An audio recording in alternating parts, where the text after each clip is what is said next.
Okay. Good afternoon, guys. Let's start today's session. Yesterday's session was very interesting, but unfortunately there was some problem with the cloud storage, so I was not able to, put that particular video in the YouTube. But hopefully that would not be the problem. Today I will be able to put the video in the YouTube. तो आप YouTube में video भी देख सकते हैं और अपने notes properly बना सकते हैं. ठीक है, चलिए स्टार्ट करते हैं. कल हम लोगों ने, अगर आपको याद होगा, हमने एनालिटिकल ट्रीटमेंट पढ़ा था, how to add two vectors. तो कल का अगर डिस्कशन का एक क्विक रिकैप करूं तो आपको ये बात समझनी है कि जब भी हमें दो वेक्टर ऐड करनी है एनालिटिकल मेथड से, तो उसको ऐड करने का तरीका क्या होता है मैंने आपको कल बताया था. उसका फॉर्मूला मैंने आपको बताया था, रिजल्टेंट निकालने का फॉर्मूला और डायरेक्शन निकालने का फॉर्मूला. डायरेक्शन मैंने आपको दो फॉर्मूला दिए थे, अगर आपको याद होगा, एक था अल्फा और एक था beta.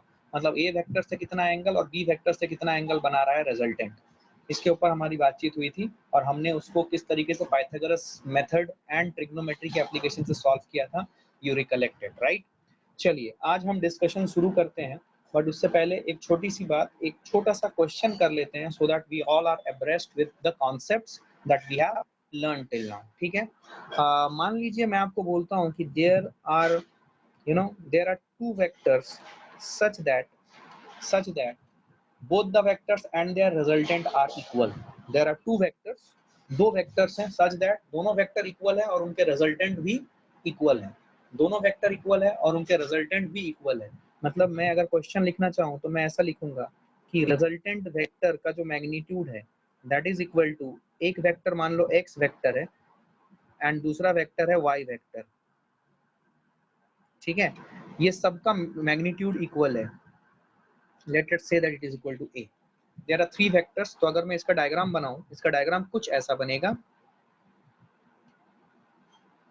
Suppose this is x vector. Suppose this is y vector. Just try to see the arrangement of these two vectors. And suppose this is the r vector. अब बोला ये गया कि x, y और r ऐसे हैं कि x की मैग्नीट्यूड, y की मैग्नीट्यूड और r की मैग्नीट्यूड तीनों बराबर है. तीनों बराबर है. ठीक है, सो आपको यहाँ पे बोला गया है कि find the angle between the two vectors x and y. आपको यहाँ पे angle between the two vectors x and y निकालना है. ये एंगल थीटा आपको निकालना है. This is what is the question. ठीक है, सब लोग अपने कॉपी में नोट करो and try to solve it. आपको बोला क्या गया, ध्यान से सुनना फिर से. Very good, already there are some answers coming in. Let's see. Good good. एक वेक्टर है, एक वेक्टर या फिर दो वेक्टर्स हैं x और y, उनको जोड़ रहे हैं सच दैट रिजल्टेंट जो है वो उसकी मैग्नीट्यूड और जो इंडिविजुअल वेक्टर्स हैं उन सब की मैग्नीट्यूड सेम है. And let us say that it is equal to a.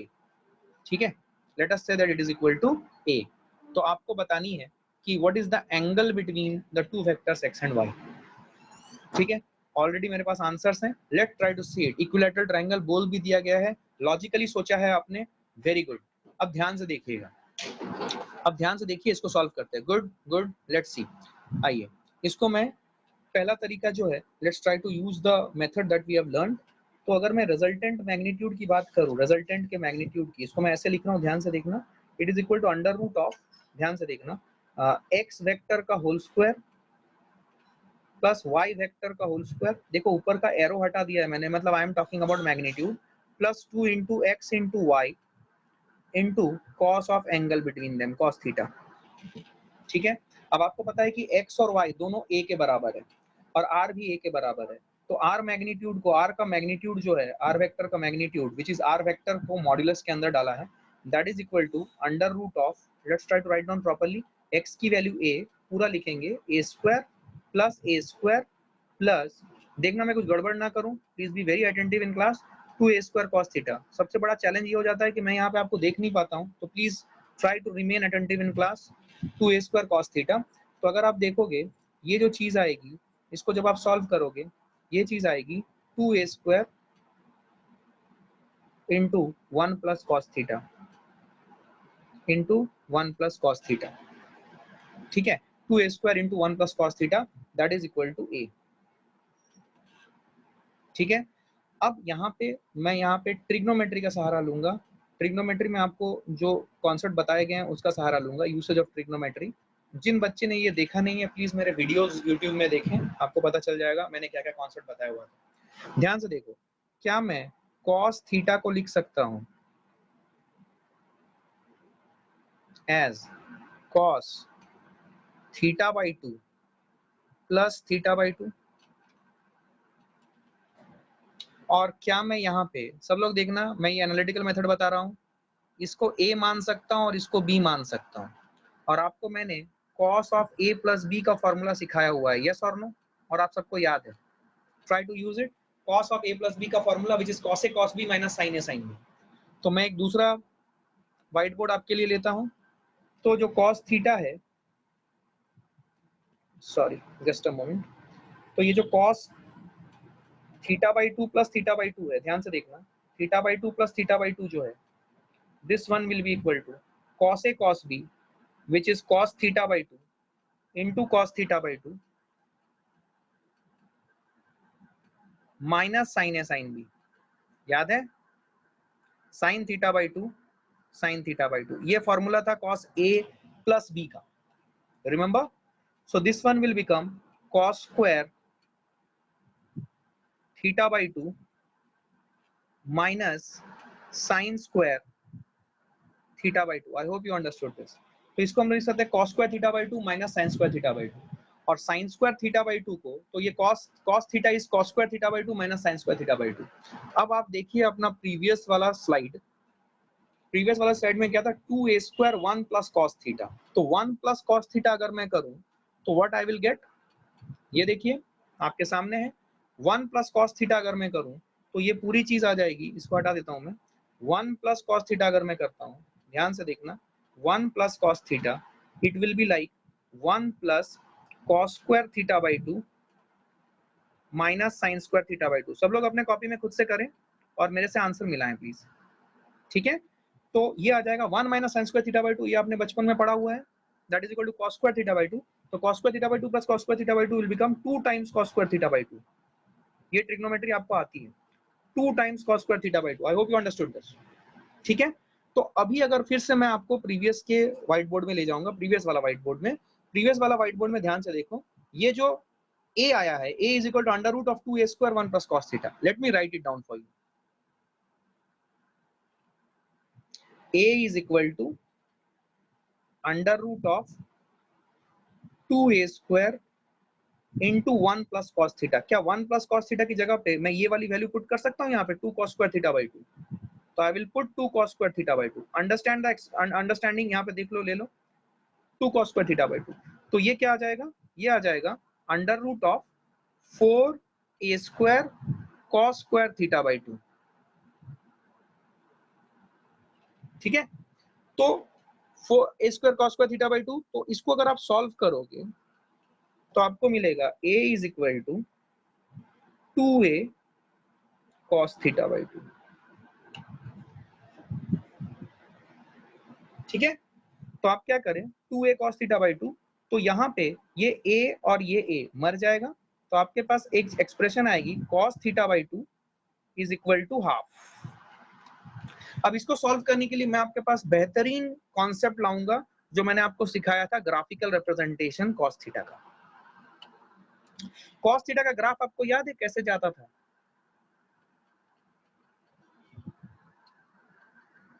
ये जो ब्लैक कलर वाला मैंने ग्राफ बनाया, ये cos थीटा का ग्राफ है। तो इस केस में ये cos थीटा बाई 2 ले लेते हैं, ये cos थीटा बाई 2 का ग्राफ है। तो लेफ्ट हैंड साइड वाला जो है ये cos थीटा बाई 2 का ग्राफ है, और राइट हैंड साइड वाला जो ग्राफ है वो y इक्वल टू हाफ का ग्राफ है। तो बेसिकली मेरे पास दो फंक्शन है, y equal to half and y equal to cos theta by 2। ध्यान से समझना इस चीज को, मैं इन दोनों का सॉल्यूशन ढूंढ रहा हूं, दोनों का सॉल्यूशन ढूंढ रहा हूं, मतलब मेरे पास दो ग्राफ्स हैं, एक है cos थीटा बाई 2 और दूसरा है y इक्वल टू हाफ। तो y इक्वल टू हाफ का जो ग्राफ है, ठीक है, y इक्वल टू जो हाफ का ग्राफ है, ये y इक्वल टू हाफ का ग्राफ कहां पे आएगा, ठीक है? मैंने सही किया है, 2a cos थीटा बाई 2, हाँ सही है, सही है। तो ये कितना आ जाएगा, हाँ चलिए, तो हाफ का जो वैल्यू आएगा वो आएगा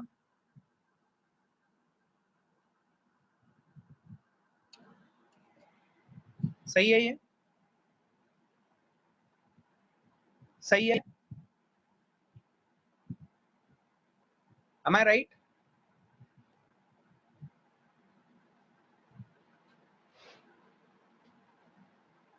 ठीक है। तो cos थीटा बाई 2, ध्यान से देखना, सब लोग पार्टिसिपेट करें। cos theta by 2 is equal to half आ रहा है। cos थीटा बाई 2 हाफ मतलब ये हाफ वाला ग्राफ आया मेरा, ध्यान से देखना। ये जो लाइन मैंने रेड कलर का ड्रॉ किया है, ये बेसिकली आपका y इक्वल टू हाफ का ग्राफ है। तो अगर ये y इक्वल टू हाफ का ग्राफ है, ठीक है, अब ये जो है y इक्वल टू हाफ, ये cos थीटा बाई 2 को किस पॉइंट पे हिट करेगा, कट करेगा, आपको बताया गया है। cos theta by 2 equal to half किस वैल्यू ऑफ थीटा बाई 2 के कारण होता है, ये 60 डिग्री पे, ठीक है। थीटा बाई 2 60 डिग्री पे आता है, ठीक है। सो थीटा बाई 2 आपको पता है कि theta by 2 is equal to 60, क्योंकि cos 60 डिग्री हाफ होता है, तो थीटा बाई 2 60 डिग्री है।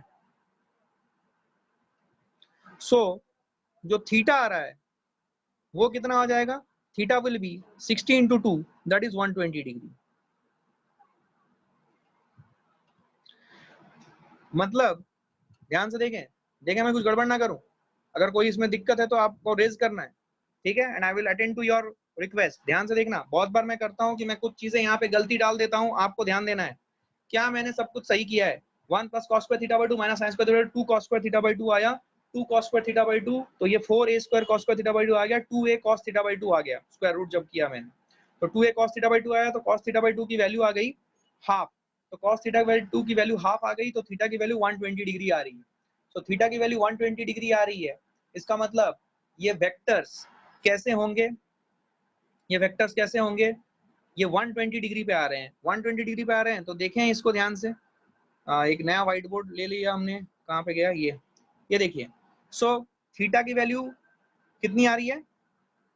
Sir can't be direct go not for graphic, yes we can, but मेरा यहाँ पे ऑब्जेक्टिव है कि आपको एनालिटिकल मेथड भी बताना है। So hold, we can go directly and solve it, no issue about it, कोई दिक्कत ही नहीं है उसमें, ठीक है। सो अब सवाल ये है कि angle between the two vectors जो है ए एंड बी, इसके बीच में एंगल कितना आ गया, ये एंगल आ गया है 120 डिग्री। तो ये एंगल 120 डिग्री है, मतलब कितना हो गया ये वेक्टर्स कैसे होंगे, ये देख, एक वेक्टर ऐसा, Simran, you are absolutely right, and I will go for that method also, so that you can appreciate both the method. ध्यान से सुनना, ये एक दूसरा वेक्टर है, दूसरा वेक्टर को मैं दूसरे कलर से ले रहा हूँ, ये देख ध्यान से,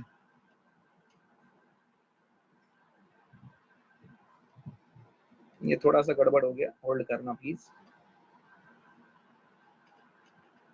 yes, now it is correct, ठीक है, यहाँ पे टेल है। तो बेसिकली अब अगर तुम देखोगे, अगर मैं इसके लाइन ऑफ एक्शन को, किसके लाइन ऑफ एक्शन को, रेड कलर वाले वेक्टर के लाइन ऑफ एक्शन को अगर बढ़ा दूं मैं, तो तुम्हें दिखेगा कि ये जो एंगल है, this one will be the angle between two vectors, because angle between the two vectors तब बनते हैं जब दोनों को कैसे रखा जाए, टेल टू टेल या हेड टू हेड। क्या ये 120 डिग्री है? All of you are right, who have given me the answer 60 degree, all of you are right, ठीक है। लेकिन हमें कुछ बातें समझनी है, क्या समझनी है, क्या वो चीजें हैं, मैं आपको बताता हूँ, ध्यान से सुनिएगा। तो ये 120 डिग्री है, आपने 60 डिग्री क्या बोला था, कैसे बोला था, सब कुछ आ जाएगा, उसमें कुछ गलतियां भी हो सकती हैं, we will talk about it.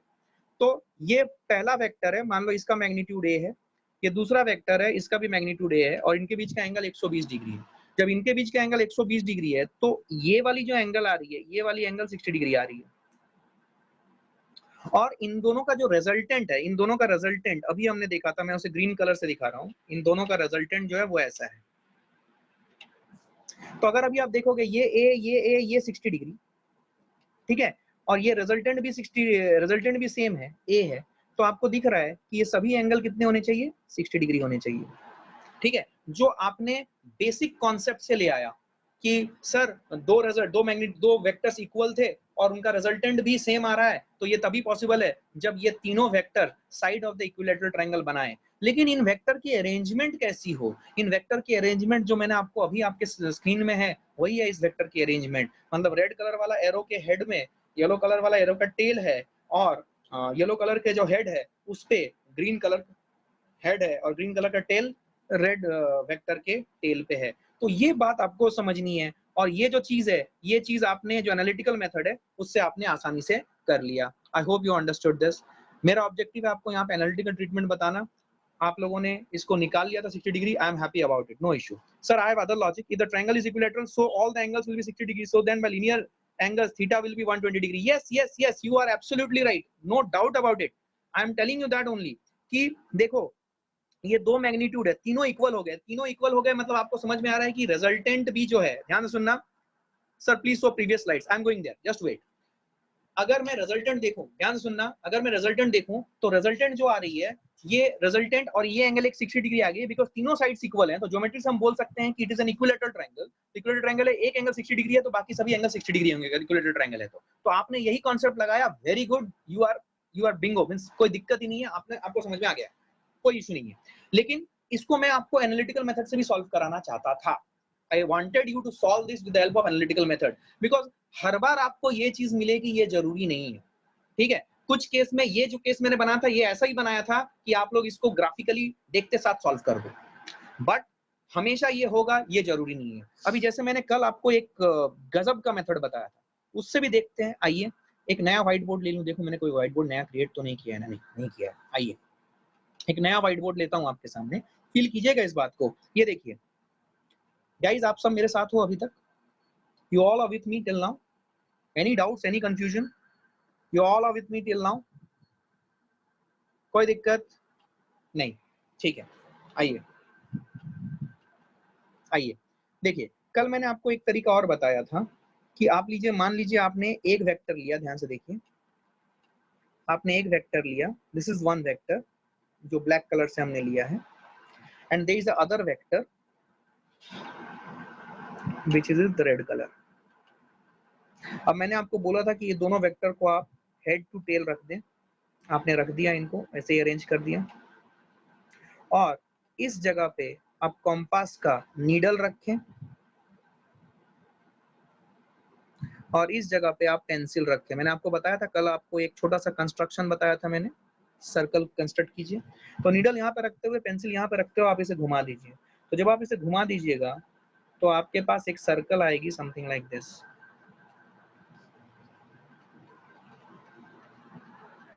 अब आप ये रेड कलर वाले वेक्टर को किसी भी एंगल पे रख सकते हो। अब सवाल ये है कि बिकॉज ये दोनों सेम है तो ए और ए वेक्टर का रिजल्टेंट ए कब हो सकता है? जब ये घूम के, लॉजिकली सोचें, ये मेरा 90 डिग्री वाला है लाइन, 90 डिग्री पे होगा तो रिजल्टेंट √2a हो जाएगा। तो रिजल्टेंट को सेम करने के लिए तभी पॉसिबल है जब मैं यहां से इसको घुमा के कितने एंगल पे रखूं, 120 डिग्री यहां से घुमा दूं, तब मेरा रेड कलर वाला जो वेक्टर आएगा। अरे समझ में आया क्या? चमका क्या? सब लोग बोले भाई, क्या बात समझ में आई है? जब मैं इसको घुमा के 120 डिग्री पे ले आऊंगा, ध्यान सुनना, इससे आपको पूरी क्लैरिटी आती है। अच्छा भाई ऐसा है, खतरनाक, मजा आ गया। तो जब मैं इसे 60 डिग्री पे घुमाया तभी पॉसिबल है कि मेरा जो रिजल्टेंट है वो रिजल्टेंट ये रिजल्टेंट है मेरा इन दोनों वेक्टर का, ये रिजल्टेंट की मैग्नीट्यूड उतनी ही होगी जितनी ए है, दो वेक्टर्स की मैग्नीट्यूड है। क्या मेरी बात समझ में आई है? अब मैं इस सवाल को अलग अलग तरीके से पुट कर सकता हूँ। मेरे दिमाग में सेट है, दो वेक्टर को टेल टू टेल रख देना है और एक को सेंटर ऑफ द सर्कल मानते हुए पेंसिल एक जगह पे रखते हुए घुमा देना है मैं उसे, बस मेरे दिमाग में यही सेट है। अब मैं इसको अलग अलग एंगल घुमाऊंगा और आपके हिसाब से सवाल बनता रहेगा। क्या मेरी बात समझ में आई है? क्या मेरी बात समझ में आई है? इस टाइप के सवाल आपको मिल सकते हैं, तो आपको क्लियरली अंडरस्टैंड होना चाहिए कि एनालिटिकल मेथड क्या बोलता है, एनालिटिकल मेथड से भी आपको सॉल्यूशन निकालना आना चाहिए, ठीक है? That is what is the objective. Good, I hope you had a good understanding on this, ठीक है? So let's now move ahead. अब हम बात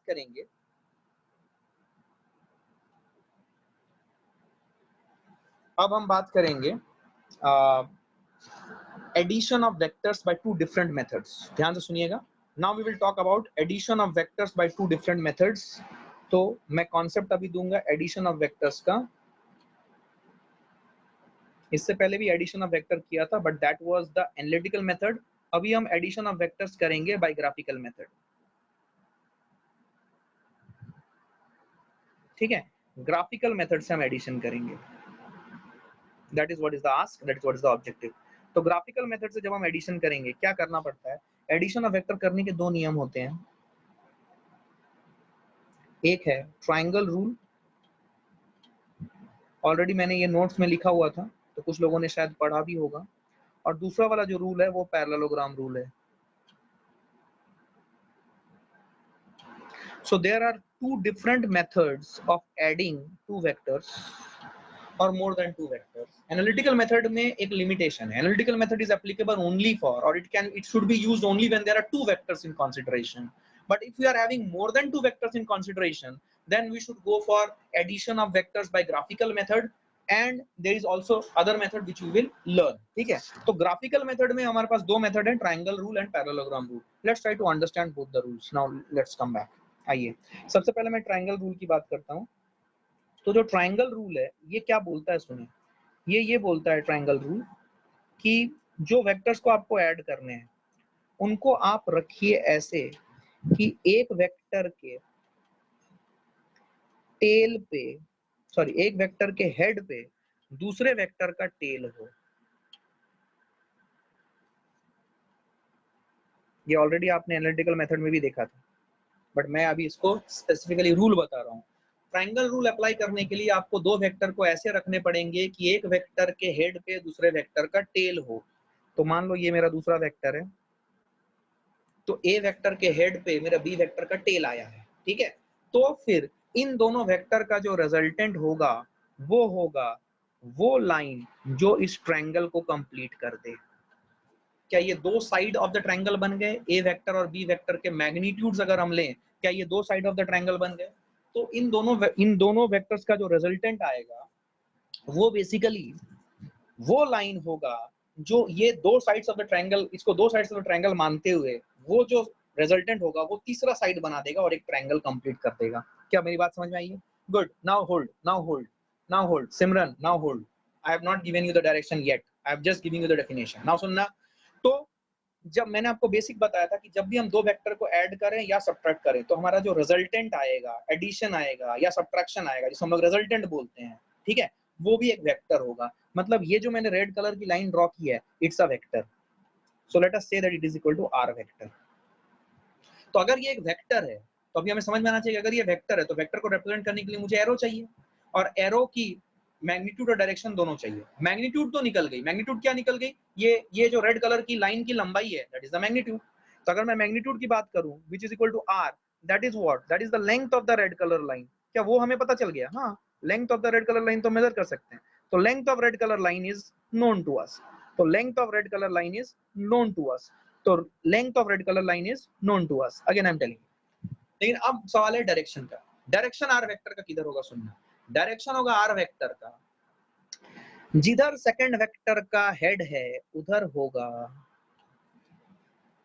head of the R vector, और जिधर फर्स्ट वेक्टर का टेल है उधर होगा tail of the resultant vector. क्या मेरी बात समझ में आई है? दो वेक्टर को अगर ट्रायंगल रूल के हिसाब से ऐड करना है, स्टेप 1, क्या वेक्टर्स को ऐसे अरेंज करने हैं कि एक वेक्टर का टेल दूसरे वेक्टर के हेड पे आए. फिर इन दोनों अब जैसे हमने इस दोनों वेक्टर को अरेंज कर दिया, तो इन दोनों वेक्टर को साइड्स ऑफ द ट्रायंगल्स मानते हुए हम एक कंप्लीट करेंगे एक ट्रायंगल. तो ट्रायंगल कंप्लीट करने के लिए जो थर्ड लाइन बनाएंगे दैट इज द रिजल्टेंट, और वो रिजल्टेंट जो है वो एक वेक्टर होगा, और बिकॉज वो एक वेक्टर है तो उसकी एक मैग्नीट्यूड और उसकी एक डायरेक्शन होगी. तो जो मैग्नीट्यूड होगी वो क्या होगी? That will be the length of the arrow. और जो डायरेक्शन होगी वो क्या होगी? That will be the direction from first vector का टेल टू सेकंड वेक्टर का हेड. क्या मेरी बात समझ में आई है? या फिर आप इसे ऐसे भी रख सकते हो कि जो इनिशियल पोजीशन है और जो फाइनल पोजीशन है, इन दोनों को ज्वाइन करने वाली जो लाइन है वो है आपकी रिजल्टेंट वेक्टर. टेल होगा इनिशियल पॉइंट पे, नोट्स बनाते चलो, और हेड होगा फाइनल पॉइंट पे. Did you understand this? This is the triangle rule. ठीक है, this is the triangle rule. अब समझे मेरी बात को. देखिए, ट्रायंगल रूल को एप्लीकेशन करते हुए या उसको अप्लाई करते हुए आपको एक बात जो समझ में आएगी वो ये है कि ट्रायंगल रूल लगाते वक्त दो वेक्टर हमेशा इस तरीके से अरेंज हो कि एक का हेड दूसरे के टेल पे लाई करे, ये जरूरी नहीं है. मतलब suppose I am giving you two vectors. Let me give you two vectors. Suppose I have to add a vector and b vector. But the situation is this, that my b vector is somewhere here. समझना please. ये मेरा b vector है ठीक है, और मेरा जो ए vector है इट इज समवेयर हियर।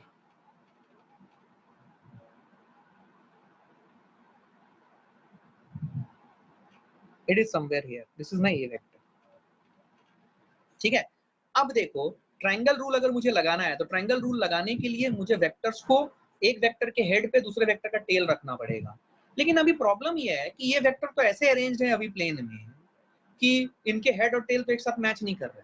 तो अगर मैच नहीं कर रहे हैं तो इन्हें मैच कराइए by doing the parallel shifting. Very good, move it along the line of action and move it parallel to the line of action. ये दोनों काम आपको करने पड़ेंगे। प्लीज अपनी कॉपी निकालो, प्लीज अपनी कॉपी निकालो और ये काम करना शुरू करो। पैरेलल करेंगे हम लोग दोनों को, इसको साथ साथ सॉल्व करेंगे। सब लोग अपने कॉपी किताब निकालो प्लीज। तो सपोज मैं क्या कर रहा हूं, मैं ये जो बी वेक्टर है इस बी वेक्टर का लाइन ऑफ एक्शन बना रहा हूं। This is the line of action of the B vector. सब लोग देखें, ठीक है। और मैं इस बी वेक्टर के लाइन ऑफ एक्शन के पैरेलल एक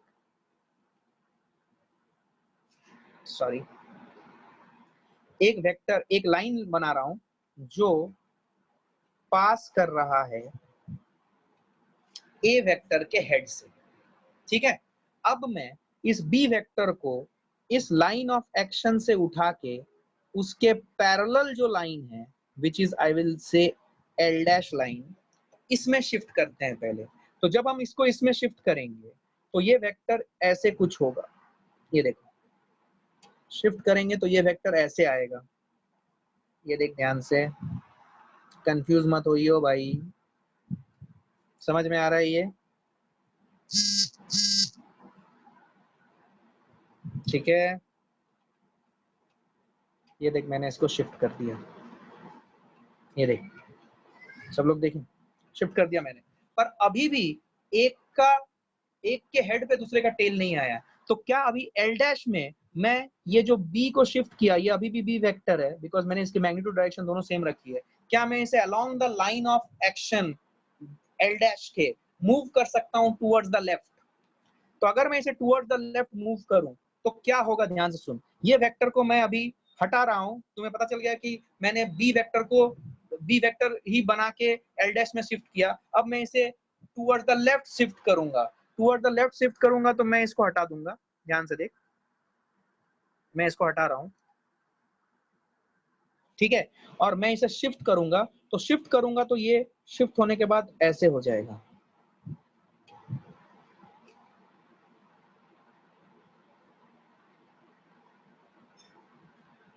क्या मेरी बात समझ में आई है? Now this will become the B vector.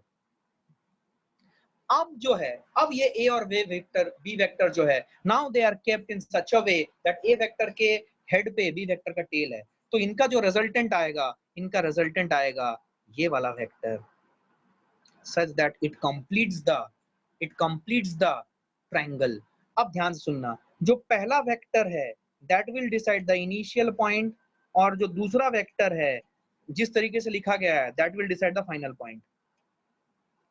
अरे हड़बड़ी मत करो, समझ लो मैं क्या बोल रहा हूँ, सुन लो पहले। तो जो ए वेक्टर का जो टेल है दिस इज द इनिशियल, और जो बी वेक्टर का हेड है दिस इज फाइनल। तो आप इनिशियल और फाइनल को ज्वाइन कर रहे हो तो फिर आपको पता है कि ये जो वेक्टर है ये आपका रिजल्टेंट वेक्टर है। तो अगर ये रिजल्टेंट वेक्टर है तो इसको एरो देना जरूरी है। एरो कैसा होगा बेटा जी, क्या फाइनल पॉइंट पे और इनिशियल पॉइंट पे टेल होगा। क्या मेरी बात समझ में आई? Did you all understand this? Sir, we can also move. Yes, yes, you can. Yeah, yes, you can. You can. You can. I will tell you. I will tell you. अभी बहुत सा बच्चा बोलेगा कि सर मैं चाहता तो मैं ए को भी तो मूव कर सकता था। बिल्कुल कर सकते थे, तब भी रिजल्ट वही आता। अब वही तो हमें देखना है और वही तो हमें सीखना है। क्या मेरी बात समझ में आई है? क्या सन्नाटा है या समझ में आया है? क्या क्लैरिटी है? Everyone please, everyone please. Good, good.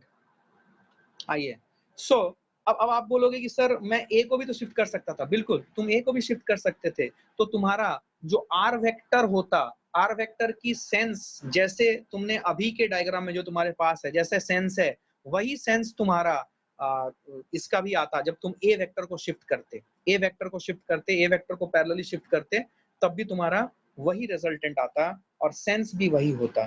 ठीक है, ये वाला काम जो है, जो मैंने अभी बताया आपको, ये वाला काम आप प्लीज एक बार खुद से करने की कोशिश करना। ठीक है, मैं यहाँ पे नहीं बना रहा हूँ, but I know that you will be able to solve it. आपको सिर्फ इतना देखना है कि जब आप ए वेक्टर को शिफ्ट करोगे तो जो आपका ए और बी का रिजल्टेंट आ रहा है वो बेसिकली उसकी मैग्नीट्यूड आर वेक्टर जो मैंने अभी बनाया डायग्राम उसके बराबर होनी चाहिए, और उसकी जो डायरेक्शन है वो डायरेक्शन भी वैसी ही होनी चाहिए जैसे आर वेक्टर की।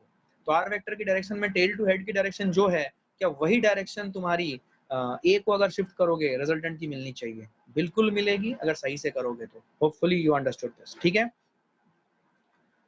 Sir, can we even make a line of action of vector and then shift B? Yes yes yes, you can, you can, you can. ठीक है, just show it to me. आप अपने diagram मुझे एक बार भेज देना, क्या आप करना चाहते हो, किसको मूव करा रहे हो, आई विल रिप्लाई। ठीक है, गुड। तो ये आपका बेसिकली क्या है, ये आपका ट्रायंगल रूल है। तो ट्रायंगल रूल अप्लाई करने के लिए वेक्टर को कैसे रखने पड़ेंगे? एक वेक्टर के हेड पे दूसरा वेक्टर का टेल आना चाहिए, और फिर आपको दोनों को साइड्स ऑफ द ट्रायंगल मानते हुए तीसरा साइड बना देना है। तीसरा साइड एक वेक्टर है तो उसकी एक मैग्नीट्यूड होगी और डायरेक्शन होगी। Magnitude already length of the line बता देगी, बट डायरेक्शन के लिए आपको टेल और हेड की डायरेक्शन सही से डिसाइड करनी पड़ेगी। टेल और हेड की डायरेक्शन डिसाइड करने के लिए जो पहला वेक्टर है उसका जो टेल है उसको इनिशियल मान लो, और जो दूसरा वेक्टर है उसके हेड को फाइनल मान लो, और इनिशियल से फाइनल की तरफ हमेशा आपकी वेक्टर की डायरेक्शन होगी। क्या मेरी बात समझ में आई है? आ जाओ। अब नेक्स्ट जो है वो हम लोग बात करेंगे parallelogram rule. We will talk about parallelogram rule.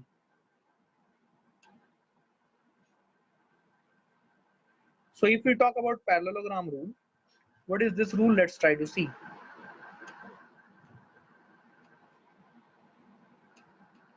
So if we talk about parallelogram rule, what is this? ध्यान सुनना। पैरेललोग्राम रूल में हम क्या बोलते हैं कि हम दो वेक्टर को ऐसे अरेंज करेंगे कि दो वेक्टर टेल टू टेल रखे हुए हैं। ये पहला वेक्टर मान लो, ये दूसरा वेक्टर है, ये मान लो आपका ए वेक्टर है, और ये ब्लैक कलर वाला जो वेक्टर है ये सपोज बी वेक्टर है। सपोज मुझे दो वेक्टर जोड़ने हैं तो पैरेललोग्राम रूल से, जब हम जोड़ेंगे तो दोनों वेक्टर को कैसे रखेंगे? Tail to tail. Triangle rule जब यूज कर रहे थे तो दोनों वेक्टर को कैसे रख रहे थे? Head to tail. अब दोनों वेक्टर को कैसे रख रहे हैं? Tail to tail. तो दोनों वेक्टर को टेल टू टेल रखने के बाद ये दोनों जो वेक्टर के लेंथ्स हैं, ए वेक्टर का लेंथ कितना आएगा? ए, और बी वेक्टर का लेंथ कितना आएगा? बी। तो इनके लेंथ को साइड्स ऑफ द पैरेललोग्राम मानते हुए आपको एक पैरेललोग्राम ड्रॉ करना है।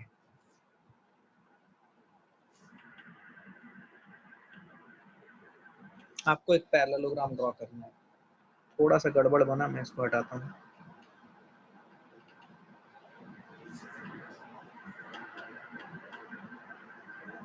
हाँ, अभी सही लग रहा है। आपको एक पैरेललोग्राम बनाना है, और इस पैरेललोग्राम का एक डायगोनल जो स्टार्ट होगा tail of both the vector से, उससे ऑपोजिट वर्टेक्स तक आप एक लाइन ड्रॉ कर दोगे। तो ये जो लाइन, ये लाइन आपका रिजल्टेंट वेक्टर का है। ये लाइन आपका रिजल्टेंट वेक्टर का है। तो अगर ये लाइन रिजल्टेंट वेक्टर का है तो ऑब्वियसली इस लाइन की जो लंबाई होगी वो इस रिजल्टेंट वेक्टर की मैग्नीट्यूड होगी। अब इसकी डायरेक्शन का सवाल है, तो डायरेक्शन कैसे निकालें? लॉजिक ये है कि जहां पे दो वेक्टर्स के टेल रखे हुए हैं वहां पे आप इस ग्रीन कलर के वेक्टर का टेल रखोगे, तो यहाँ पे आ जाएगा टेल, और जो अपोजिट वर्टेक्स है वहां पे आएगा हेड। क्या मेरी बात समझ में आई है? So this is the resultant of vector A and B. This is the resultant of vector A and B. क्या मेरी बात समझ में आ रही है? या बी एंड ए, कुछ भी बोल लो। अब मैं आपका ध्यान यहाँ पे लाना चाहूंगा। Did you understand parallelogram rule? I will not hurry because I am not seeing you. I am not able to gauge your response very correctly because you are not in front of me in a class. So I would prefer to go a bit slow. Again I am asking, did you understood the parallelogram rule? Parallelogram rule के लिए दो vectors को कैसे रखने की जरूरत है? Parallelogram rule के लिए दो वेक्टर्स को कैसे रखने की जरूरत है? उन्हें टेल टू टेल रखना पड़ेगा, और टेल टू टेल रखने के बाद टेल टू टेल रखने के बाद क्या करने की जरूरत है, उनको जो वेक्टर्स है उनके मैग्नीट्यूड को sides of the parallelogram, adjacent sides of the parallelogram मानो और इस पैरेललोग्राम को कंप्लीट कर दो। तो जब पैरेललोग्राम को आप कंप्लीट कर दोगे तो आपकी जो डायगोनल होगी, one of the diagonals will be the resultant vector. कौन सा डायगोनल? वो डायगोनल जो इन दो वेक्टर्स के टेल की जो पोजीशन है वहां से स्टार्ट होती है और वहां से ऑपोजिट वर्टेक्स तक जाती है। और ये जो रिजल्टेंट वेक्टर है, बिकॉज इट्स अ वेक्टर, तो उसकी एक मैग्नीट्यूड होगी और उसकी एक डायरेक्शन होगी। मैग्नीट्यूड कितनी होगी? जो ये ग्रीन कलर के एरो की लंबाई है। और डायरेक्शन कितनी होगी? डायरेक्शन होगी, किधर होगी, सॉरी, वो होगी जहां पे दोनों वेक्टर्स के टेल मिल रहे थे वहां पे टेल रखोगे और जहां पे ऑपोजिट वर्टेक्स है वहां पे हेड रखोगे। I hope you got it. So you are now able to define resultant vector completely. अब ये समझने के बाद बच्चे का एक जेन्युइन सवाल आता है, तो क्या सर हमारे पास दो रूल है, क्या इन दो रूल से हमें अलग अलग आंसर मिलेंगे दो वेक्टर के सम का? मतलब ट्रायंगल रूल और पैरेललोग्राम रूल, हमारे पास दो रूल्स हैं। आपने बताया अब पैरेललोग्राम में तो हम पैरेललोग्राम बनाते हैं और ट्रायंगल में ट्रायंगल बनाते हैं, लेकिन क्या हमें दोनों से सेम आंसर मिलेगा या अलग आंसर मिलेगा? द आंसर इज हमें दोनों से सेम आंसर मिलेगा। ठीक है, अब ये कैसे है आप 1 मिनट अपने कॉपी में बनाने की कोशिश करो, मैं दूसरे स्लाइड में आपको ये एक्सप्लेन करने की कोशिश करता हूँ। चलिए start, let's do it together. आप अपने कॉपी में स्टार्ट करो, मैं यहाँ पे सेपरेटली बनाता हूँ। Please start working.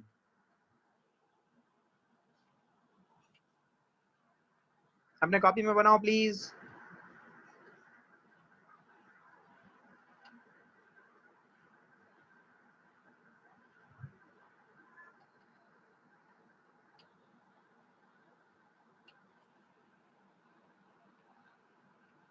आइए साथ साथ करते हैं।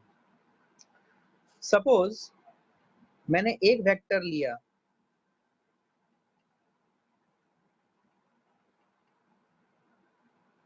ऐसा a vector, suppose I take this as a vector, ये मेरा टेल है, and suppose I take another vector which is like this, and I have kept these two vectors in the form tail to tail, और इनको, इनके magnitude को, ए vector और B vector के magnitude को sides of the adjacent sides of the parallelogram मानते हुए मैं एक पैरेललोग्राम कंस्ट्रक्ट करूंगा।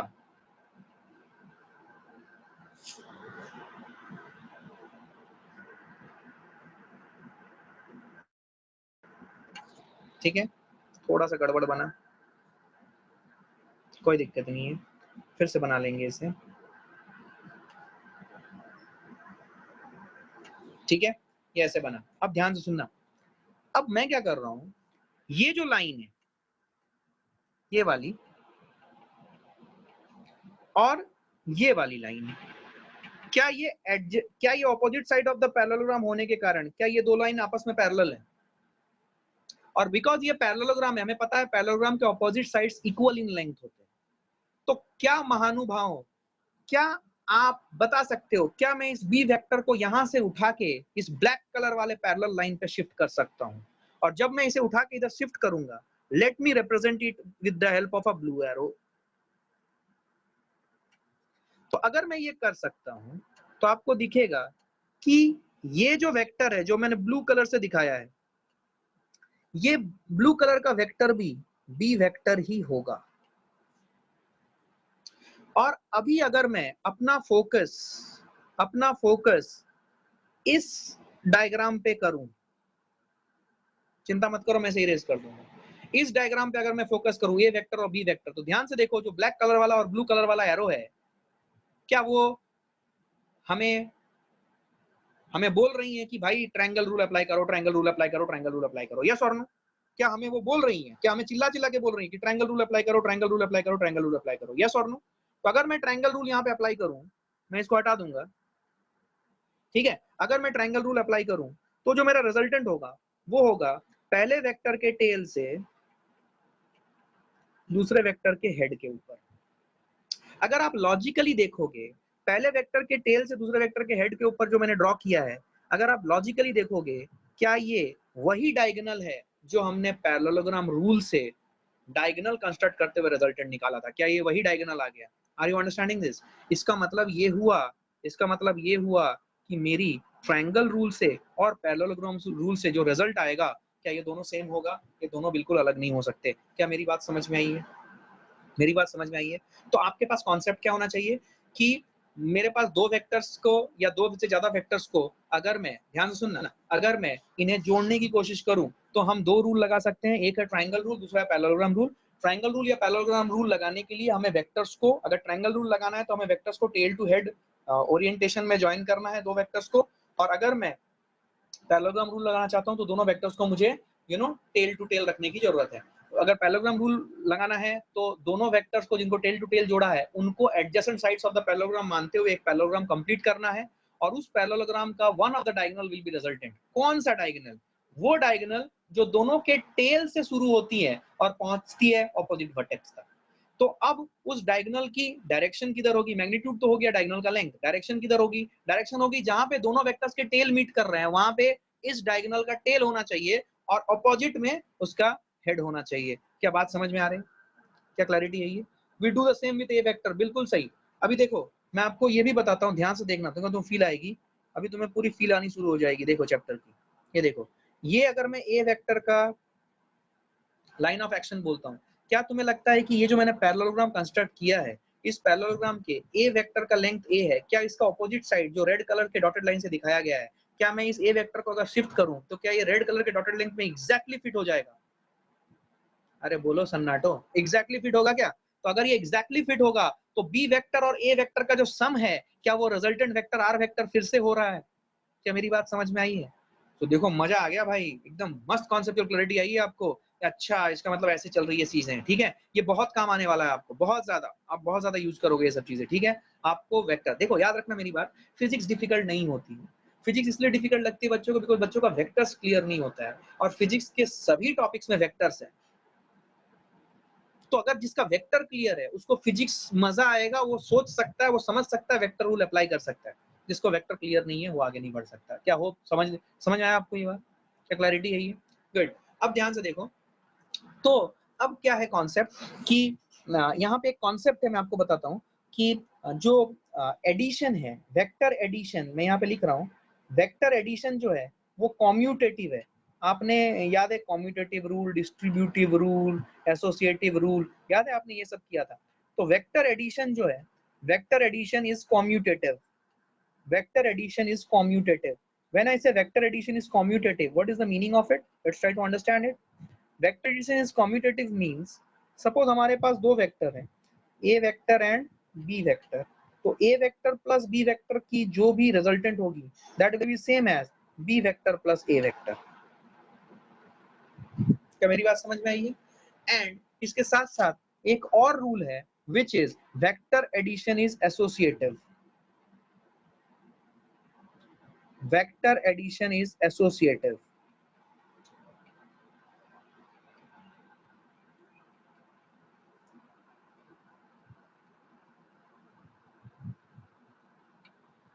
एसोसिएटिव, आइए समझते हैं।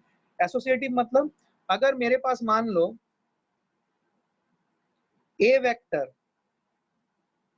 Plus B vector plus C vector है, मैं इसे A vector plus B vector plus C vector भी लिख सकता हूं और दोनों का रिजल्ट सेम आएगा। ये वाला चीज कैसे हुआ, मैं आपको ये होमवर्क दे रहा हूं, आप खुद से प्रूफ करोगे। पहले वाले में आपको ज्यादा दिक्कत नहीं आएगी, आपने ऑलरेडी किया हुआ। ए प्लस बी, जो पहला वेक्टर है उसके टेल को इनिशियल पॉइंट मानो और दूसरे वेक्टर के हेड को फाइनल पॉइंट मानो, और सिमिलरली बी प्लस ए करके देखोगे, दोनों का रिजल्टेंट सेम आना चाहिए, मतलब मैग्नीट्यूड भी सेम और डायरेक्शन भी सेम आना चाहिए, तो ये प्रूव हो जाएगा। जो दूसरा वाला है ये प्रूव करने की कोशिश करना, तीन वेक्टर लेना ए बी और सी, और बी और सी को जोड़ना, उसके साथ ए जोड़ना, या फिर ए प्लस बी को जोड़ना उसके साथ सी जोड़ना, और देखना दोनों के रिजल्ट सेम आ रहे हैं या नहीं आ रहे हैं। या I am giving it as a homework, try it out, ठीक है? हम लोग कल बात करेंगे इसके बारे में, ट्राई इट आउट, ठीक है? इसको एक बार ट्राई करना आप लोग, ठीक है? चलिए, so we understood vector addition is commutative, मतलब मैं a प्लस बी करूं या b प्लस a करूं, दोनों सेम आएगा। मैं a plus b plus c करूं, b plus c with in bracket, या a plus b with in bracket plus c करूं, मेरा रिजल्ट सेम आएगा। क्या मेरी बात समझ में आ रही है? So this is known as associative rule and commutative rule. तो vector addition follows this rule. ठीक है, आगे बढ़ते हैं। इसका प्रूफ पक्का कर लेना। देखो मैं कुछ काम दे रहा हूँ आपको कर लेना है, ये नहीं करोगे तो फंस जाओगे बाद में। तो इसको करना, और हमने नेक्स्ट क्लास में कल ही डिस्कस, पहले पूछूंगा क्या आप प्रूव कर पाए इस चीज को। ठीक है, आइए।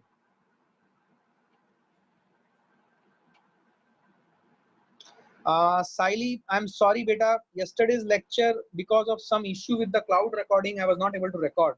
Already I had recorded it but it was not available to me.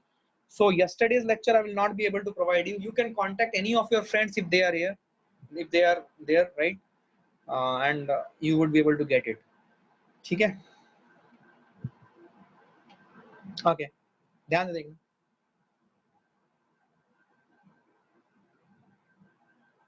मैं फिर से शेयर कर रहा हूँ आपके साथ एक व्हाइट बोर्ड, पता मुझे। ओके, आइए आइए, अभी हम बात करते हैं मल्टीप्लिकेशन ऑफ मतलब scalar, multiplication of a scalar with a vector. जैसे कि फॉर एग्जांपल मल्टीप्लिकेशन, ये जरूरी है बिकॉज इसके बाद हम जो कॉन्सेप्ट पढ़ने वाले हैं उसके लिए हमें ये चीज समझ में आना चाहिए। Multiplication of vector with a scalar. देखो मैं मल्टीप्लिकेशन बोल रहा हूँ, मैं addition of a vector with scalar नहीं बोल रहा हूँ, बिकॉज मैं पहले ही आपको एक्सप्लेन कर चुका हूँ कि एक वेक्टर को एक स्केलर के साथ हम जोड़ नहीं सकते, ना ही सबट्रैक्ट कर सकते हैं, लेकिन मल्टीप्लिकेशन पक्का कर सकते हैं। तो multiplication of vector with a scalar, that is what is the heading we are dealing with now. अब कॉन्सेप्ट इसमें क्या है सुनना। कॉन्सेप्ट ये है कि सपोज हमारे पास एक वेक्टर है, ए वेक्टर। अब ए वेक्टर है तो वेक्टर की एक रिप्रेजेंटेशन होगी। रिप्रेजेंटेशन क्या है? Let us represent it with the help of an arrow. Suppose ये एरो है, ठीक है। अब मैं क्या करता हूँ, मैं इस ए वेक्टर से, ये ए वेक्टर था, suppose what I am doing is that मैं इस ए वेक्टर से एक स्केलर या कांस्टेंट मल्टीप्लाई कर देता हूँ, हाफ। तो जब मैंने हाफ के आगे साइन क्या है? प्लस। तो जब मैंने एक पॉजिटिव क्वांटिटी हाफ से मल्टीप्लाई किया ए वेक्टर को, तो अब जो मेरा रिजल्टेंट वेक्टर होगा वो होगा समथिंग लाइक दिस।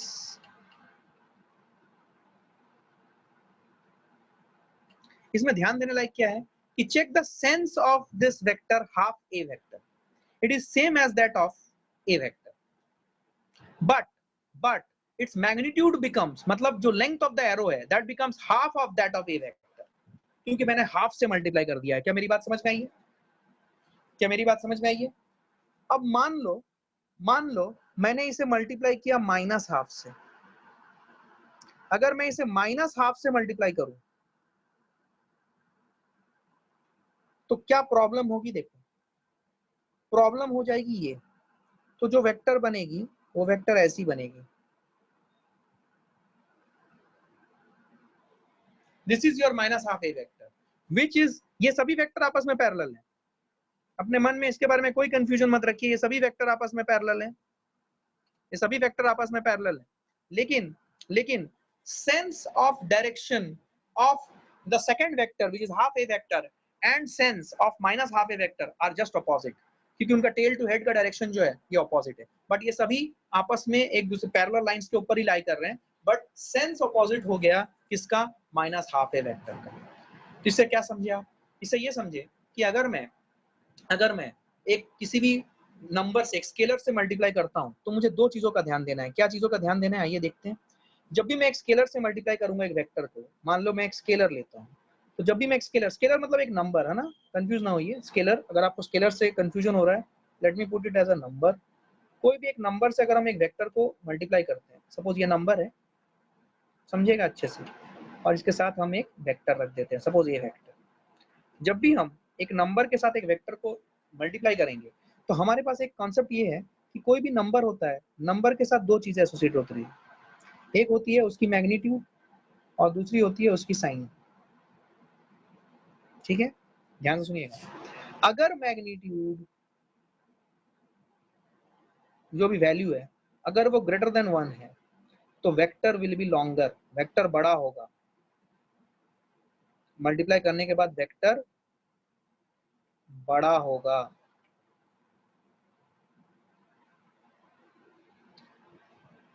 अगर मैग्नीट्यूड इक्वल टू 1 है, अगर मैग्नीट्यूड इक्वल टू 1 है तो जो रिजल्टेंट वेक्टर होगा it will be same as that of original vector. तो जो नया वेक्टर होगा, new vector after multiplication, it will be same, मतलब it will be equal to that of old vector, जो ओरिजिनल वेक्टर था या old vector था। I hope you understood this. और अगर मैग्नीट्यूड, ठीक है, मैग्नीट्यूड ग्रेटर देन 1, अच्छा मैग्नीट्यूड जो है इक्वल टू 1, ग्रेटर देन 1 या less than 1, greater than 1, equal to 1 and less than 1। Less than 1 होगा तो जो न्यू वेक्टर होगा it will be smaller, new vector will be smaller than old vector. I hope you understood this. New vector will be smaller than old vector. अब हम बात करते हैं, ये हम अभी मैग्नीट्यूड को एक्सप्लोर किए totally. I hope you understood this. ध्यान से देखो कि मैग्नीट्यूड जो है वो ग्रेटर देन 1 हो सकती है, इक्वल टू 1 हो सकती है, लेस देन 1 हो सकती है।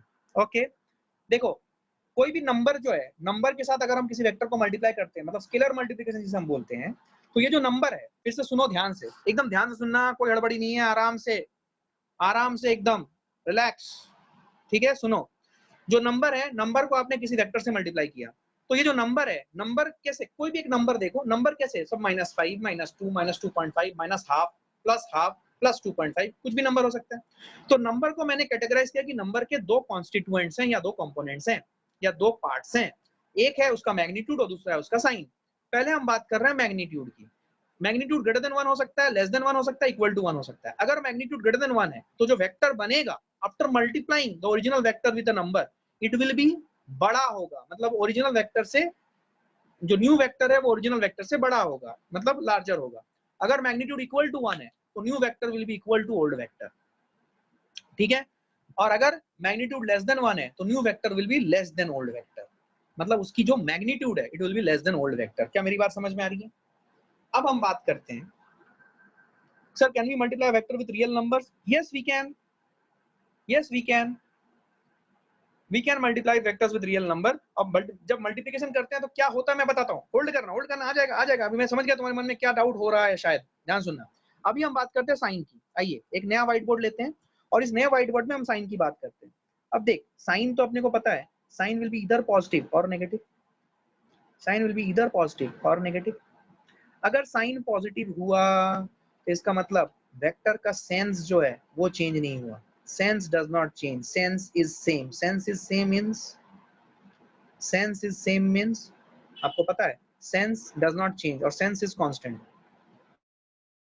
Sense is same, यही लिख रहा हूं मैं, ठीक है। और अगर साइन नेगेटिव हुआ then sense reverses.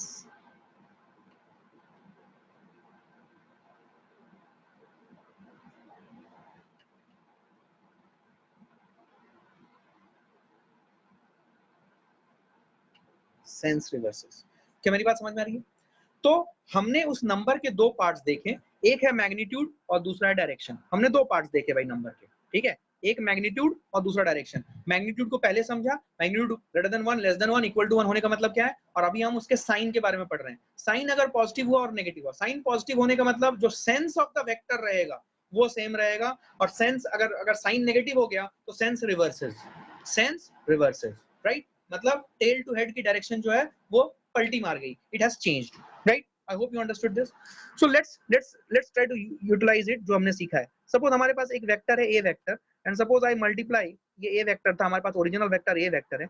Suppose I multiply it with -6.5 a vector कर दिया मैंने, तो कमेंट ऑन -6.5 a वेक्टर, इसकी मैग्नीट्यूड, क्या मैग्नीट्यूड a वेक्टर से बड़ी होगी? क्या मैग्नीट्यूड a वेक्टर से बड़ी होगी? तो magnitude will be larger? No. ओहो, okay okay okay okay okay okay okay okay बेटा, यहाँ पे माइनस का मतलब आप जो अभी तक पढ़े हो वो माइनस नहीं है। यहाँ पे minus is representing what? Direction. अरे बेटा, यहाँ माइनस, वेक्टर में माइनस का मतलब क्या है? डायरेक्शन, ठीक है। तो अभी अभी आपको इस -6.5 को, okay okay, I got it, good good. इससे ये पता चलता है कि तुमने क्लास 10 तक की पढ़ाई की है अच्छे से, वेरी गुड, बहुत बढ़िया। आ जाओ, ये देख, ये 6.5, ये देख, इसको दो पार्ट में ब्रेक कर दिया, एक रेड कलर वाला, एक येलो कलर वाला। रेड जो येलो कलर वाला पार्ट है that is showing the magnitude. Magnitude को कंपेयर करो, greater than 1, less than 1, equal to 1। Greater than 1, less than 1, equal to 1, greater than 1। Greater than 1 मतलब जो नया वेक्टर बना क्या उसका मैग्नीट्यूड बड़ा है as compare to a vector. Correct, क्या मेरी बात समझ में आई है? अब हम बात करेंगे ये रेड कलर के अंदर जो साइन दिया हुआ है उसके बारे में। माइनस है, माइनस है मतलब जो इनिशियल वेक्टर ए वेक्टर था और जो फाइनल वेक्टर बना -6.5 ए वेक्टर, क्या दोनों का सेंस ऑपोजिट है? क्या दोनों का सेंस ऑपोजिट है? अरे बोलो भाई, क्या दोनों का सेंस ऑपोजिट है? वेरी गुड, तो दोनों का सेंस ऑपोजिट है। Did you understand this? क्या ये बात समझ में आई है कि किसी वेक्टर को एक नंबर से मल्टीप्लाई करने का मतलब क्या है? ठीक है, एक नंबर से मल्टीप्लाई करने का मतलब क्या है? एक नंबर से मल्टीप्लाई करने का मतलब है कि नंबर में number it can be positive number और नेगेटिव नंबर। तो हम नंबर को दो पार्ट में ब्रेक कर देंगे, एक है उसका मैग्नीट्यूड, दूसरा उसका sign. I hope you understood this. ठीक है, तो ऐसे में कोई भी वेक्टर के साथ किसी भी नंबर का मल्टीप्लिकेशन कर दूं तो आप बता सकते हो कि वो मैग्नीट्यूड कितना हुआ, बढ़ा, मतलब एरो की लंबाई बढ़ी या घटी, और दूसरा क्या उसका रिवर्स हुआ, सेंस में कुछ रिवर्सल हुआ या नहीं। Right, so we understood this. ठीक है, अब मेरी बात सुनो ध्यान से।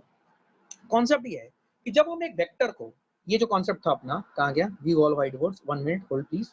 ये देख, जब मैं एक वेक्टर को एक नंबर से मल्टीप्लाई करता हूँ तो जो नया बनता है वेक्टर, वो वेक्टर क्या होता है? क्या वो वेक्टर ओरिजिनल वेक्टर ही है या फिर वो वेक्टर बदल गया? चमका नहीं सवाल। मेरा सवाल क्या है कि जब हम एक वेक्टर को एक स्केलर से मल्टीप्लाई करते हैं तो जो नया वेक्टर आता है, जो नया वेक्टर आता है, क्या वो वेक्टर, ध्यान से सुनिएगा, क्या वो vector same as that of original vector होता है या बदल जाता है? बदल गया, क्योंकि वेक्टर को बदलने के लिए हमें क्या चाहिए? वेक्टर को बदलने के लिए हमें, वेक्टर को बदलने की इधर मैग्नीट्यूड बदलो या डायरेक्शन बदलो या दोनों बदल दो। हाँ या ना? कॉन्सेप्ट ये है कि जब हम एक पॉजिटिव नंबर से किसी वेक्टर को मल्टीप्लाई करते हैं तो हम सिर्फ उसका मैग्नीट्यूड बदलने में इंटरेस्टेड होते हैं, लेकिन अगर एक नेगेटिव नंबर से मल्टीप्लाई किया तो वो मैग्नीट्यूड और डायरेक्शन दोनों बदलते हैं।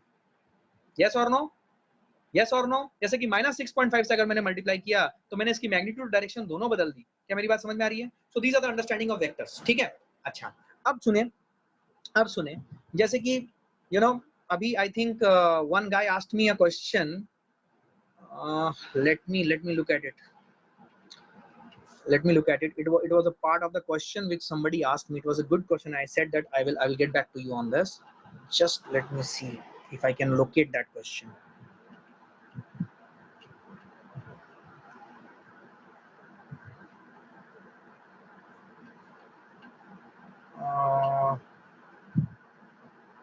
Sign will only show the direction. You are right. Chalega. I'm not able to recall, but somebody, I think he asked a good question, but I'm not able to locate that particular question. If somebody can put forward the question again, then I probably will be able to answer. I told somebody ki you might be thinking that. So somebody asked me a good question, but it's just out of sight, out of mind now. I just forgot what was that question. Fine, I'll come back to you on that. ठीक है? Okay. तो जब हम multiply करते हैं, हाँ, yes, Gargi, I got it now. Let's go there. आइए, देखिए, जब हम एक वेक्टर को एक नंबर से मल्टीप्लाई करते हैं, ये नंबर n है, तो जो रिजल्टेंट वेक्टर का यूनिट होता है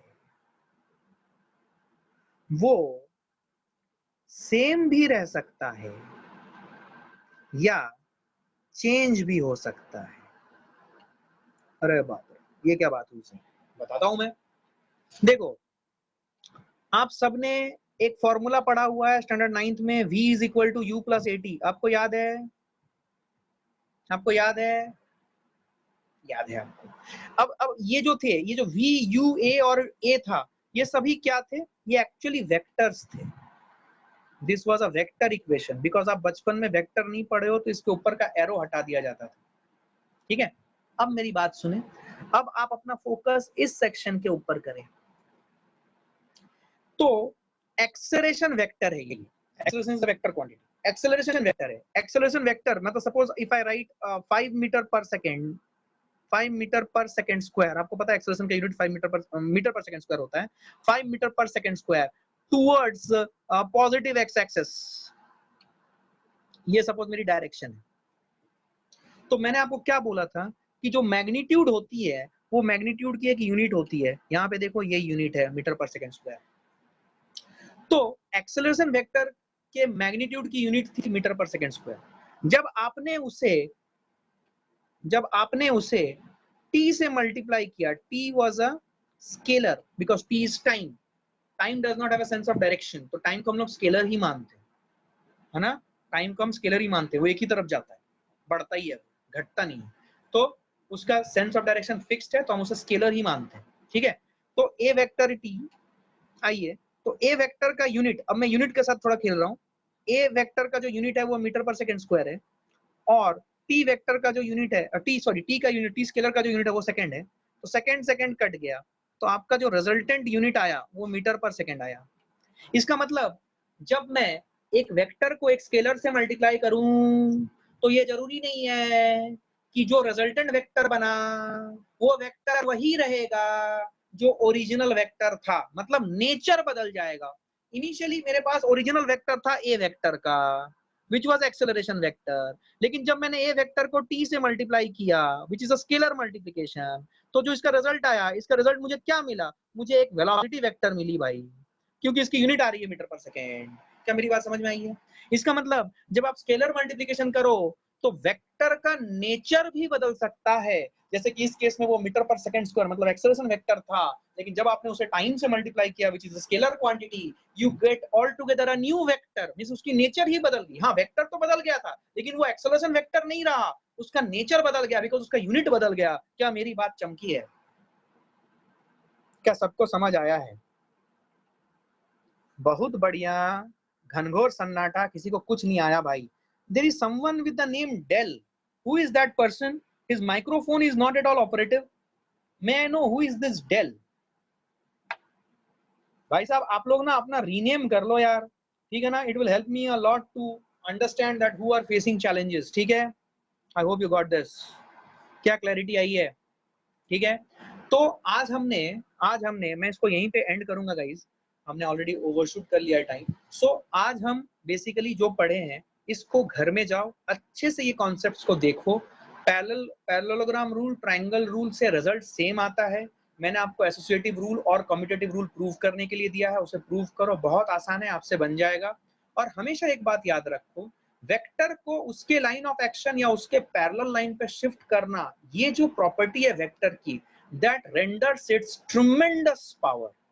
मतलब आप ऐसा सोच लो कि कोई भी दो जगहों पे फोर्सेस हैं, रखे हुए हैं, उनको आप शिफ्ट करके किसी भी ऑर्डर में, मतलब वो पैरेलल शिफ्टिंग का जो प्रोसेस अलाउड है वेक्टर्स के अंदर, अलाउबल मूवमेंट्स है, वो मूवमेंट देते हुए आप उसको टेल टू टेल या हेड टू हेड में रख सकते हो, and you can apply the rules of addition of vectors. I hope you understood this, ठीक है? क्या बात समझ आई है? तो कल हम लोग इसके ऊपर एक और छोटा सा कॉन्सेप्ट है पैरेललोग्राम, सॉरी पॉलीगॉन रूल, और उसके बाद इनके रिजल्टेंट कैसे निकालते हैं वेक्टर्स के रिजल्टेंट क्या होते हैं, रेक्टेंगुलर कंपोनेंट्स क्या होते हैं, ठीक है, जनरली रिजल्टेंट क्या होते हैं, उनके ऊपर चर्चा करेंगे, ठीक है। I hope you found this session interesting. If you found this session interesting, please share it with your friends who may be needing this in this difficult time. उनके साथ शेयर करो और उन्हें भेजो ये सब डिटेल, ठीक है।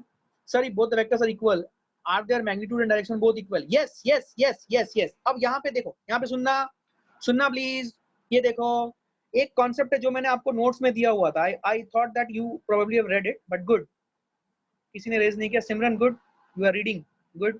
देखो इक्वल वेक्टर्स की जब मैं बात करूं, इक्वल वेक्टर्स किसे बोलेंगे?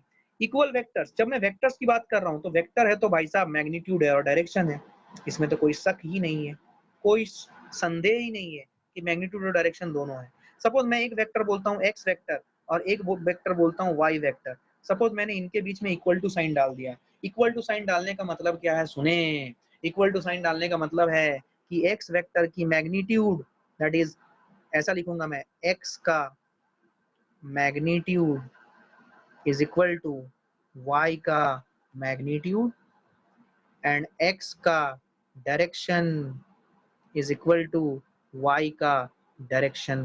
क्या चमका है? तो इक्वल वेक्टर्स मतलब क्या? जब दो वेक्टर को हम लोग इक्वलिटी साइन से रिप्रेजेंट करते हैं तो हम उनके मैग्नीट्यूड को भी इक्वल करते हैं और डायरेक्शन को भी इक्वल करते हैं। क्या मेरी बात समझ आई है? क्या क्लैरिटी है? ठीक है, अच्छा, before we leave for the day today, I am giving you something very interesting. Listen to me, ये देखिए, आपको याद है आपने ऐसे स्केलर इक्वेशन सॉल्व किए थे। स्केलर इक्वेशंस मतलब let me help you out. Scalar equations, just I will take 2 more minutes। Scalar equation means simply number के साथ आप डील करते थे। Suppose if I am having an equation like this, x plus y is equal to 4। अभी तक जो बचपन में हमने पढ़ा था linear equation in 2 variable, linear equation in 3 variable, etc etc, this is a linear equation in 2 variable। this is an example of scalar equation। when I say scalar equation, what I mean is that यहाँ पे जब ये equation बोला गया, the ask was or the expectation was that I should be able to find out the value of x and y। scalar equation को solve करने का मतलब होता है when somebody asks me to solve it, so what is the ask, what is the expectation? What is the expectation is that you have to find only values of x and y, only values of x and y which will satisfy this equation, which will satisfy this equation। अब याद करो mathematical toolkit में मैंने इसके बारे में आपको बताया है। ये बताया मैंने आपको कि अगर इक्वेशन में 2 वेरिएबल है तो यूनिक वैल्यू निकालने के लिए आपको 2 इक्वेशन की जरूरत पड़ेगी। 3 वेरिएबल है तो 3 इक्वेशन की जरूरत पड़ेगी। वो मैंने आपको ऑलरेडी मैथमेटिकल टूलकिट के बेसिक मैथ्स के लेक्चर में कराया हुआ है। अभी जो मैं बोलना चाहता हूं कि सपोज मेरे को ये स्केलर इक्वेशन सॉल्व करने के लिए बोला गया है, तो सॉल्व करने के लिए बोला गया मतलब expectation is that I should find out only the values of x and y which when I will put into this equation it should solve this equation। मतलब left hand side will be equal to right hand side। ये scalar equation की खास बात होती है जहां पे हमारे पास या फिर हमसे पूछा जाता है कि भैया ये बता दो कि क्या मैग्नीट्यूड होगी x एंड y की। That is what was the ask, that is what is the ask, right. ठीक है, मैं यहीं पे एंड करूंगा गाइस। मैं वेक्टर इक्वेशन के बारे में कल थोड़ा सा आपको बताऊंगा, ठीक है।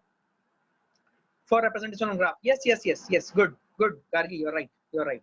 चलो, so what I would do, I would end here today. मैं इसको और अच्छे से इलैबोरेट करूंगा कल की क्लास में, ठीक है। चलो bye, thank you guys, I hope you found this session interesting, thanks a lot।